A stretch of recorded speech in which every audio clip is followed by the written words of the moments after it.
This news is funded by viewers like you. Please support our work at democracynow.org/give. Welcome to Democracy Now!, democracynow.org, the War and Peace Report. I'm Amy Goodman. Fresh Israeli attacks on the Gaza Strip have killed at least 25 Palestinians, including children. That includes 16 people killed in Jabalia in northern Gaza, a strike on Maghazi refugee camp that killed 4, and bombings in Gaza City that killed at least 5 others. Survivors scrambled to retrieve people from under the rubble.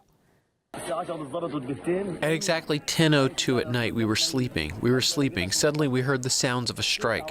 How, we don't know. We went down and found it was our neighbor's house, the Zaytuniya family.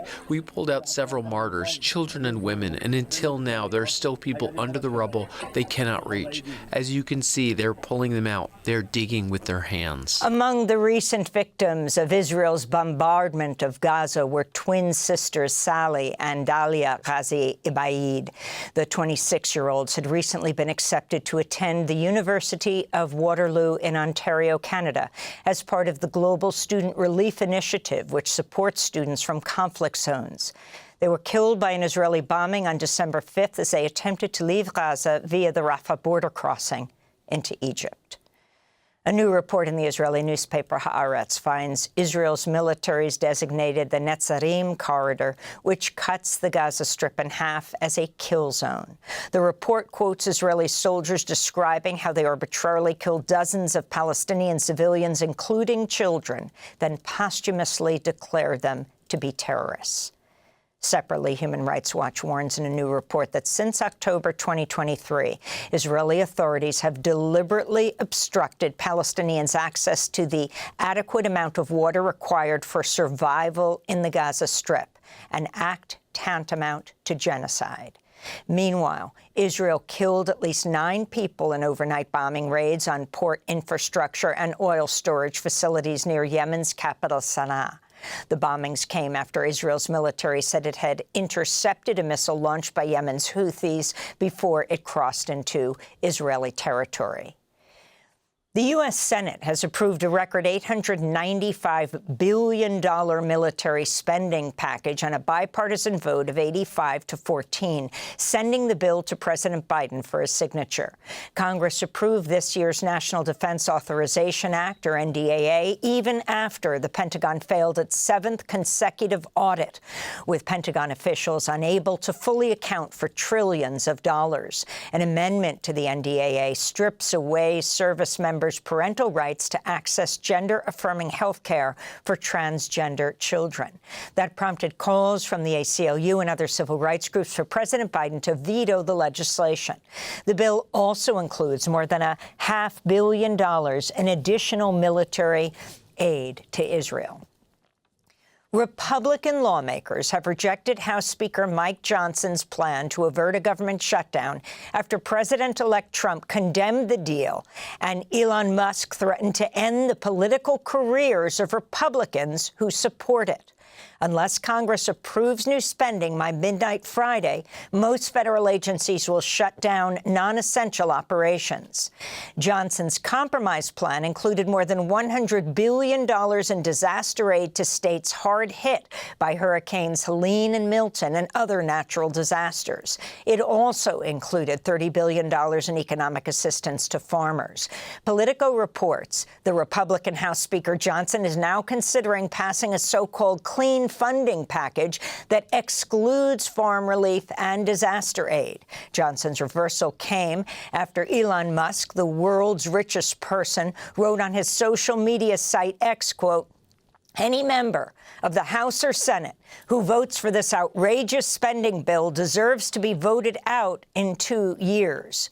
Responding to Musk, Vermont Independent Senator Bernie Sanders wrote, quote, "Billionaires must not be allowed to run our government."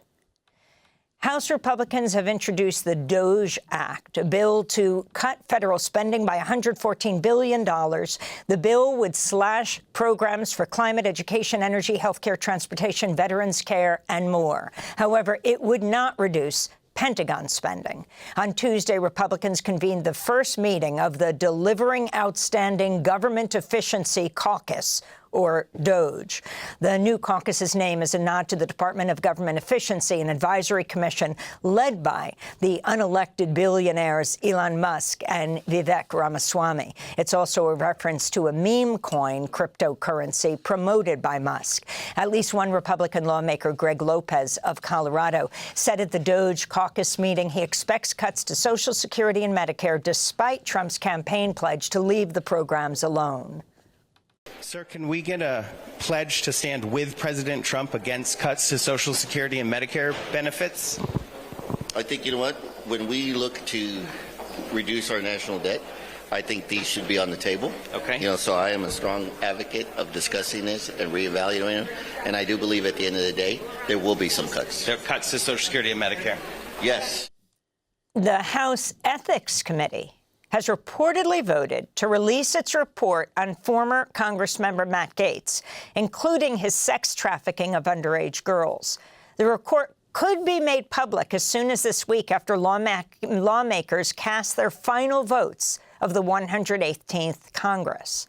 The firestorm around the report and the accusations led to Gaetz withdrawing from consideration to be Attorney General under the incoming Trump administration. Meanwhile, Trump has tapped failed U.S. Senate candidate Herschel Walker to become ambassador to the Bahamas.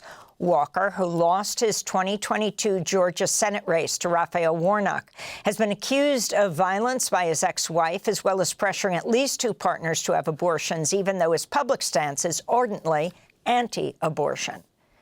In a case that's galvanized France, a court has found the ex-husband of a French woman, Gisèle Pellicot, guilty on all charges for repeatedly raping his wife and inviting dozens of other men to rape her after he drugged her unconscious. A panel of judges sentenced Dominique Pellicot to the maximum 20 years in prison. 50 other men who also raped or sexually assaulted Gisèle Pellicot with her husband's help were also found guilty.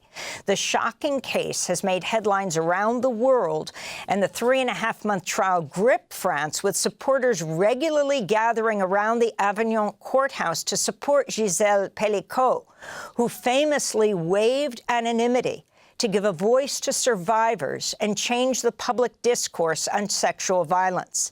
She told the court during the trial, quote, "It's not for us to feel shame, it's for them." She also insisted videos of her rapes be shown in court as part of the trial. Gisèle Pellicot spoke after the verdict was pronounced. Je pense enfin aux victimes non reconnues. I'm thinking about the victims who aren't recognized and whose stories often remain in the shadows. I want you to know we share the same struggle. I wish to express my deepest gratitude to all those who've supported me throughout this ordeal. Your testimonies devastated me, and I was able to pull the strength from them to come back every day to face these long days of the trial. Gisèle Pellicot is 72 years old. The charges of rape and the acts engaged in by the men go back over the last decade. The U.S. government will pay a record nearly $116 million to settle lawsuits brought by 103 women who survived sexual abuse and assault at the now-shuttered Federal Correctional Institution in Dublin, California. The prison became known as the Rape Club due to the systematic assaults perpetrated by staff on prisoners. We'll have more on the story later in the broadcast and hear from one of the survivors and plaintiffs in the case. In Texas, a Houston father is fighting to reunite his family after Immigration and Customs Enforcement, or ICE, deported his wife and 4 children to Mexico last week. 2 of the children, infant twins, are U.S. citizens born in September. The father, Federico Arellano Jr., is also a U.S. citizen. The mother, Cristina Salazar, and the couple's 4 children were apparently lured by ICE to a meeting point where they were arrested and forced into a plane to Reynosa, Mexico. They were targeted for deportation after Salazar and their older children missed an immigration hearing because she was recovering from her emergency cesarean section, which the family had notified the court of. This comes as President-elect Trump has repeatedly vowed to end birthright citizenship. Another employee of President Biden's State Department has resigned over U.S. policy towards Gaza. Mike Casey quietly left his role as deputy political counselor on Gaza, one of only 2 jobs specifically focused on Gaza, in July, after realizing all his reports were systematically dismissed despite the rapidly mounting death toll and catastrophic humanitarian situation in Gaza. Casey found that, unlike in his previous diplomatic work in Malaysia, China, and Pakistan, the U.S. government does not expect Israeli authorities to listen to any of their recommendations or demands and instead defers completely to Israel.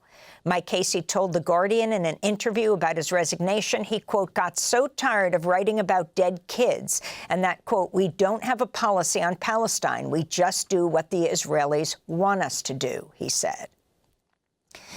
The U.S. Supreme Court has agreed to rule on the constitutionality of a contested TikTok ban. Under the law passed by a bipartisan Congress, the highly popular social media platform would become banned unless its Chinese owner, ByteDance, sells the app to an American company by January 19th. Critics have described the ban as a form of censorship fueled by anti-Chinese sentiment. The state of Indiana has carried out its first execution in 15 years, killing 49-year-old Joseph Corcoran by lethal injection after a 27-year legal battle to spare his life. Corcoran had been convicted of killing his brother and 3 other men, including his sister's fiancé, in 1997.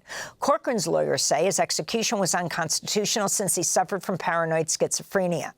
Corcoran's sister fought for the execution to be halted, saying she had forgiven him and that, quote, I believe that the death penalty does not address grief or provide true justice, especially for victims and those with mental illness. Instead, it's a lengthy, costly, and political process, she said.